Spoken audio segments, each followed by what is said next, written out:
안녕하세요. 핑크팬더 이재범입니다. 오늘은 주요 아파트 거주민 및 소유자의 소득, 소비, 부채에 따른 결과를 얘기해 보려고 합니다. 이게 매일경제에서 나온 내용인데요. 상당히 흥미롭습니다. 그래서 흥미로워서 오늘 한번 이렇게 해 보려고 하는데요. 이게 보시는 것처럼 일단 지역, 그리고 그러니까 한 평당 시세, 그리고 연소득, 그 다음에 월, 카드 소비, 그 다음에 주택 담보 대출에 대해서 나와 있습니다. 그래서 보시면서 부자 아파트라고 하는 곳이 이제 한마디로 말해서 반포, 아크로리버파크, 대치 레미안 대치플리스, 그리고 압구정동 구현대 6차, 7차, 반포 레미안 퍼스티지, 삼성 아이파크, 대치 우성, 한남더힐, 레미안 첼리티우스, 성수 하나 갤러리아 폴에 아시아 선수촌 아파트, 도곡 타워팰리스, 부산 해운대 아이파크, 얘네들이 이제 부자 아파트라고 선정을 한 겁니다. 아마 이 중에서도 여러분들이 이름을 들은 아파트도 있을 테고요. 처음 들은 아파트도 있을 겁니다. 아마 이 중에서 아시안 선수촌 아파트는 처음 듣는 분도 있을 겁니다. 이게 잠실 엘리트라고 하는 그쪽 운동장 근처에 있는 아파트인데요. 부천이에요. 네. 그래서 보시면 3.3 제곱미터당, 제곱미터당 제일 비싼 아파트는 보시면 이게 순서대로니까요. 반포, 아크로리버 팍입니다. 근데 이게 재밌는 게요. 또 연소득으로 보잖아요. 연소득은 1억 정도입니다. 그러니까 생각보다요. 그렇게 많이 벌지 않습니다. 오히려 연소득으로요. 제일 많이 버는 것은 이렇게 쭉 내려가면 한남더힐. 한남더힐이 연소득으로 무려 6억 7,387만 원이나 연소득을 벌고 있습니다. 그런 다음에 많은 곳이 성수 하나 갤러리아 폴에 이 갤러리아 폴에나 이런 것들은 연예인들이 많이 산다는 그런 얘기도 있죠. 물론 한남더힐도 연예인들이 많이 사는 곳입니다. 그러니까 확실히 비싼 아파트라는 얘기는요, 그만큼 해당 아파트에 거주하시는 분들의 연소득이 높다는 뜻입니다. 그래서 보시면 월 카드 소비를 본다 하더라도요, 한 달에 카드만 1,000만 원 이상 쓰는 곳이요, 압구정동 6차, 7차, 그리고 반포, 레미안, 퍼스티지, 그런 다음에 한남더힐, 그리고 도곡, 타워팰리스, 이런 곳들이 한 달에 쓰는 어떤 카드를 1,000만 원씩 쓰고 있습니다. 1,000만 원도 못 보고 있는데 매월 1,000만 원 정도를 소비를 하고 있다는 뜻과 사실 마찬가지거든요. 그런 면에서 볼 때는 사실은 이 집값이라는 게 그만큼 소득이 얼마나 중요한가를 우리가 또 알 수 있는데요. 또 한편으로는 앞으로 반포 아크로리버파크 같은 경우는 그렇게 비싸다 말을 하는데 연소득이나 한 달 카드나 소비하는 거를 볼 때는 생각보다 그렇게 높지 않다는 것을 또 알 수가 있겠죠. 그리고 또 보시면 주택담보대출을 본다 하더라도요, 주택담보대출이 제일 적은 게 보시면 아시아 선수촌 아파트가 주택담보대출이 4억 8천으로 가장 적고요. 그리고 가장 많은 건 성수 하나 갤러리아 폴에 이런 곳들이 있습니다. 그러니까 요 차이를 보면 좀 오래된 아파트들은 상대적으로 대출이 좀 많고요. 새 아파트들은 그만큼 대출을 많이 꼈다는 거죠. 그러니까 그 얘기는 한마디로 말해서 새 아파트다 보니까 연소득이 높으신 분들이 어떤 자신의 부를 상징하기 위해서 사람들에게 내가 이런 곳에 산다는 것을 보여주기 위한 방편으로 이렇게 대출을 많이 해서 샀다는 얘기고요.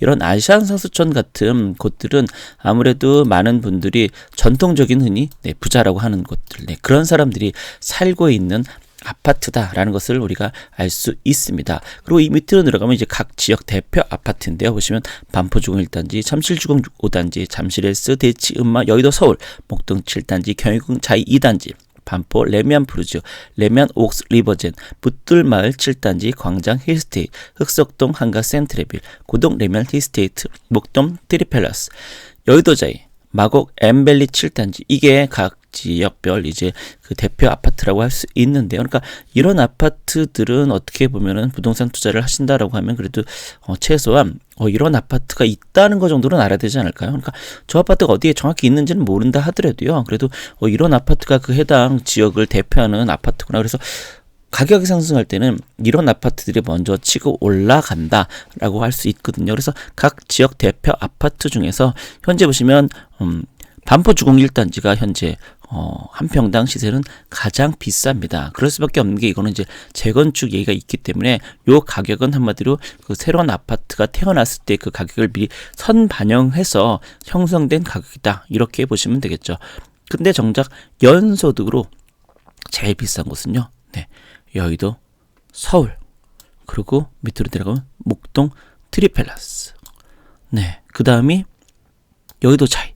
이런 것들입니다. 그래서 의외로 생각보다 우리가 아는 거랑 좀 다른데 라고 할 수도 있습니다. 그리고 또 한편으로는 여의도 서울, 여의도 자이, 그리고 목동 트리플러스 이런 데들은 전부 다 강남이 아니거든요. 네, 그러니까 아마 이런 것들은 대체적으로 여의도 이제 금융가 또 목동 트리플러스 같은 경우도 주상복합이거든요. 또 여의도 서울 같은 경우도 2동짜리밖에 안 되거든요. 근데 워낙 면적이 넓은 아파트입니다. 그래서 재건축이 된다고 하면은 아마 그 정말 랜드마크가 될 아파트라고 할 수 있죠. 여의도 자이 같은 경우도 아파트는 아파트인데요. 저쪽에 좀 이제 어쨌든 뭐 KBS 앞에 있는 그 새 아파트 새롭게 생긴 아파트인데 이런 것들이 연소득이 이렇게 높습니다. 그리고 월카드 소비를 본다고 하면요.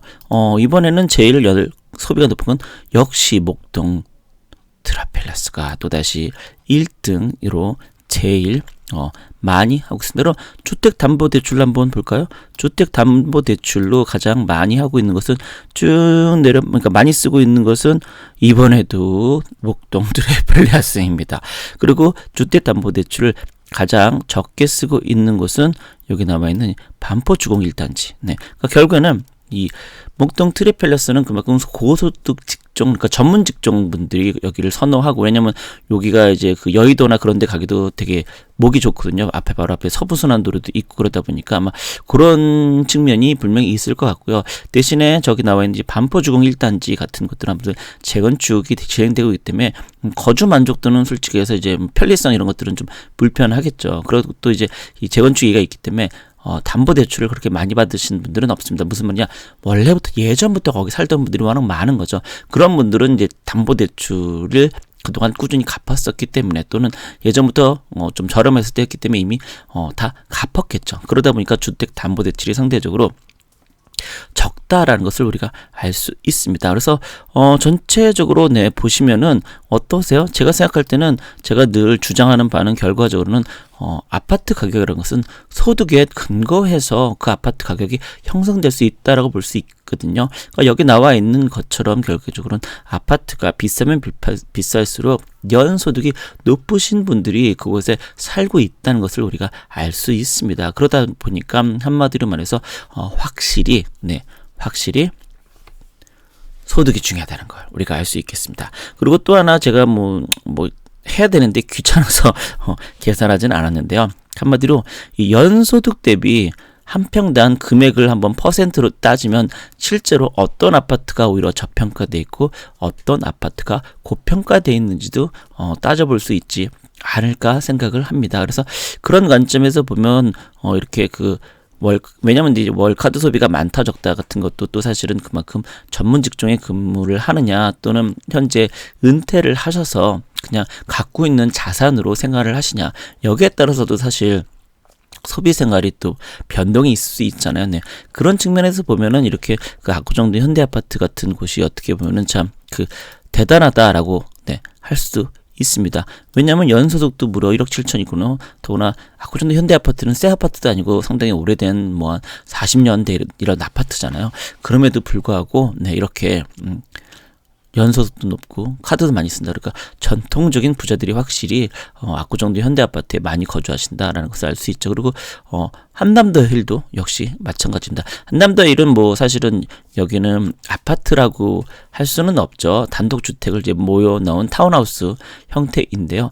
그런 면에서 볼 때는 확실히 한남더위 여러모로 짱이라는 걸 알 수가 있겠습니다. 왜냐면 특히나 한남더위는 연예인들도 엄청나게 많이 거주하고 있죠. 그래서 강남에 사시던 이런 부자들께서 이제 한남더위로 많이 이사를 가시기도 하셨죠. 그래서 한남더위 좀 더 위로 올라가면 유엔빌리지 같은 곳들도 가보시면 정말 부촌이라는 것을 우리가 알 수 있거든요. 그래서 다시 한번 제가 이제 요것을 통해서 말씀드리고 싶었던 것은 결국엔 연소득 대비 주택 가격이 형성된다는 거. 그래서 현재 가격이 있는 곳들이 그렇게 칠 때 소득 대비로 볼 때는 제가 볼 때는 거의 소득 대비만큼 가격이 상승했다고 보고 있거든요. 그래서 여기서 과연 더 올라갈 수 있느냐에 대해서는 개인적으로 좀 캐스천 마크를 갖고 있다는 게 제 입장입니다. 그렇다는 얘기는 결국 소득이 좀 더 다시 늘어나야 거기에 맞춰서 각종 아파트 가격도 올라가지 않을까라는 게 제 개인적인 생각이거든요. 자, 그럼 오늘은 보신 것처럼 주요 아파트 거주민 소유자의 소득, 소비, 그리고 또 주택담보대출